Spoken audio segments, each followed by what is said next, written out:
তোমার প্ল্যান মাফিক যে সব হবে তার কিন্তু কোনো মানে নেই। আমার বাপের বাড়িতে আমি নিত্যদিনের পুজো পালা কিন্তু ঠিক দিতাম, কিন্তু আমার শ্বশুর বাড়িতে এত পরিমাণে পুজো, মন্দিরের কাজ, কত কিছুই না থাকে। আর বাড়িতে যে কত অনুষ্ঠান হয়, মানে 12 মাসে 13 পার্বণ।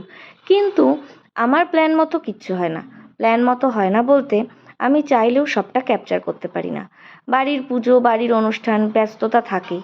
আর এই দিন ছিল আমাদের ফার্মেসির 1 বছরের পুজো। মানে এটা আমাদের একটা শখ আছে যে প্রতি বছর এই দিনে, মানে 15ই আগস্ট, যেদিনকে আমাদের ফার্মেসির আর কি উদ্বোধনী হয়েছিল, সেদিনকে আমরা একটা পুজো রাখবো। সেদিন থেকে দোকানটা চালু হয়নি, চালু 26 তারিখ থেকে হয়েছিল।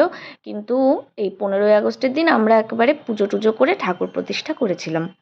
আর আমরা ঠাকুর কিন্তু বেশ ভালোই মানি আর কি, বলতে গেলে দুজনেই খুব ধার্মিক। আর এখানে প্রথমে ঘট পুজো টুজো হয়ে গেল। আর এইবার আরও আশ্চর্যের বিষয়, পুরো দোকানের পুজোটা আমি আর ও নিজের হাতে করেছি। মানে আগের দিন বাজার করার থেকে শুরু করে পরের দিনের পুজোর সমস্ত কাজ। আর একদম এন্ড অফ দ্য মোমেন্টে মামি আর বড় মাসি রেস্কিউর জন্য এসে গেছিলো, মানে আর পেরে উঠছিলাম না। মামি আর আমি মিলে বাড়ির থেকে যত ফল মূল আছে সব কিছু কেটে একেবারে দোকানে নিয়ে এসেছিলাম। আর এখানে এসে বড় মাসি যথেষ্ট হেল্প করছে। সবটা তো আর পারি না, ওদের তো একটু গুছিয়ে বুঝিয়ে দিতেই হবে, তাই না? আরও আশ্চর্য, ঠাকুর জানি কোথার থেকে গায়ে আর মনে কত শক্তিই না দিয়ে দিয়েছে। কারণ এই পুজোর মানে আগের 3 দিন সুব্রত রীতিমতো স্লাইন নিতে হয়েছে, এতটা অসুস্থ ছিল। আর আমি অসুস্থ ছিলাম, কিন্তু ওর মতো অতটা না।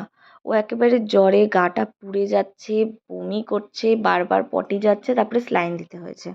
এখানে পুজোর মধ্যেও কিন্তু দোকানে কাস্টমার এসেই যাচ্ছে। আর আমাদের এমনই একটা দোকান, মানে ওষুধের দোকান, আমরা রোজ লোককে বলতেও পারি না যে আবার এসো। আবার এসো বললেই সে অফেন্ড হয়ে যাবে যে আরে ভাই, তুমি কি চাও আমি সারা বছর অসুস্থ থাকি?